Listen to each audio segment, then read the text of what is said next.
Nandito na tayo sa pagsisit up o setting up of oxyacetylene welding para sa tutorial natin para malaman ang tamang pagkakabit ng mga aparatos para mabuo na ang oxyacetylene. So, ngayon, ito yung mga ikakabit natin na mga kailangan para maikabit sa ating sit up ng oxyacetylene welding. Ayan, mga pressure gauge. Ayan yung mga welding tape na ikinakabit din kung anong size ang gusto nyong gamitin pag kayo nagwi-welding. Lahat yan ay aking sasabihin sa inyo kung anong mga size ang kailangan sa pag-welding. Ngayon, ito naman yung ating cutting torch at welding torch. Ayan, ikakabit ito yung cutting torch. O, ayan yung ating welding mask para hindi tayo masilaw sa liwanag. Ito naman yung mga liabi na gagamitin natin para sa pagkakabit. Ang 10mm na socket wrench ang ginagamit ko, pero may nabibili dyan na key o special tools na nilalagay sa ibabaw ng acetylene cylinder valve habang ginagamit sa pagbubukas at pagsasara ng valve. Sukat na socket wrench. Ngayon, siset up na natin ang welding oxyacetylene welding. Kakabit muna natin ang oxygen. Ito, yan. Kakabit natin. Ganyan ang pagkakabit niya. Right hand trade. Ang oxygen, right hand trade. Right hand trade. Ito ang kanyang tamang range. Adjustable range ang gagamitin natin para hindi malustrate. Kasi pag napasobrang delikado, kasi copper yan, madaling masira, madaling magka-crack. Tamang higpit lang ng lakas mo. Isa pa. Yung sabagay, hindi ako masyadong malakas, kaya kailangan natin itudo. Ayan. Acetylene ito, kulay pula. Tingnan mo, sinabi ko sa inyo, kulay berde ang color coding ng oxygen. Kaya pati cylinder pressure gauge ay kulay berde. Kulay berde. Ito naman, acetylene pressure gauge, kulay pula. May kulay pula. Acetylene pressure gauge. Kakabitan natin sa acetylene. Yan. Normal trading. Right hand trade. Para kita natin yung pressure gauge. Okay. Harap natin.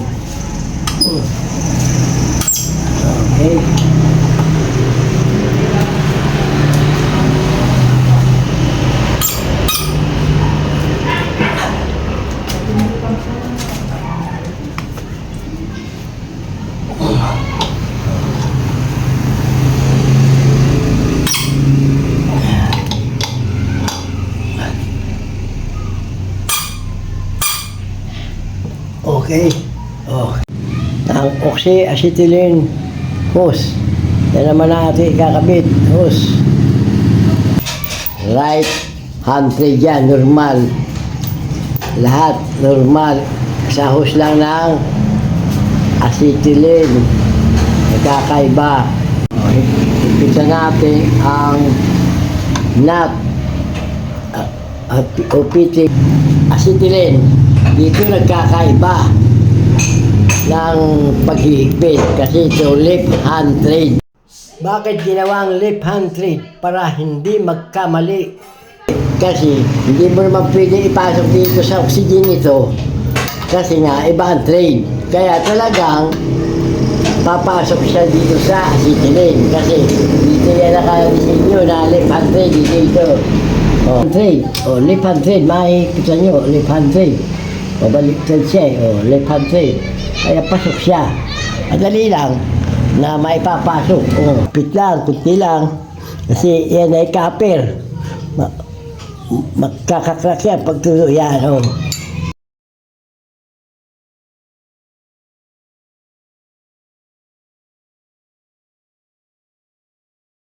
George, ngayon, ito ikakabit natin. Dahil magkakating tayo. Ito kakabit ha. Ito ngayon. Okay. Ito ngayon na nakakabit. Cutting torch. Ito, kaya cutting torch. Hantay tining lamang ang gagawin. Hindi pwede ang liyabi. Pagkatapos may kabit, gagamit ng soap and water para malaman kung may leak o wala bago gamitin. Bukas natin ang barbula. Muna, crack open lang, kunti lang. Yan. Buksan natin. Yan. Yung mahalaga, asitilin. Kailangan walang leak yan. Yan. Wala naman. Wala ha. Wala. Dito sa fittings natin, yung presyo ng kanyang pressure gauge. Ito. Presyo ng pressure gauge, kailangan wala dyan. Wala. Dahil dapat dyan, aakyat. Wala. Ito naman ay kakabit natin, yung welding torch. Ito yung welding torch, kakabit dito. May o-ring ito. Ito, may o-ring ha. Goma. Pero tandaan nyo, mahirap magpasok nito. Pipirsahin nyo. Pipirsahin nyo pagpapasok. Alisin muna ninyo ito. Ngayon, sa kanya ipapasok. Ngayon, pinapasok. Mahirap din tanggalin. Ngayon, hindi pwede maglagay ng grasa dyan o langis. Walang ilalagay dyan. Kasi alam niyo naman, flammable yan. Kaya hindi dapat talaga maglagay. Ganyan lang. Ngayon, kung gagamitin ninyo ay mag-building kayo, magkakating, ito ay kakabit. Mayroon naman ito, nut, ito, para lang makakabit siya. Okay. Yan nipitan. Kakating, ang ikakabit nyo, ito. Ito ikakabit. Ito cutting torch. Ito pang malakasan na ito. Magpuputol kayo ng makapal na bakal. Ito ang gagamitin. Pag cutting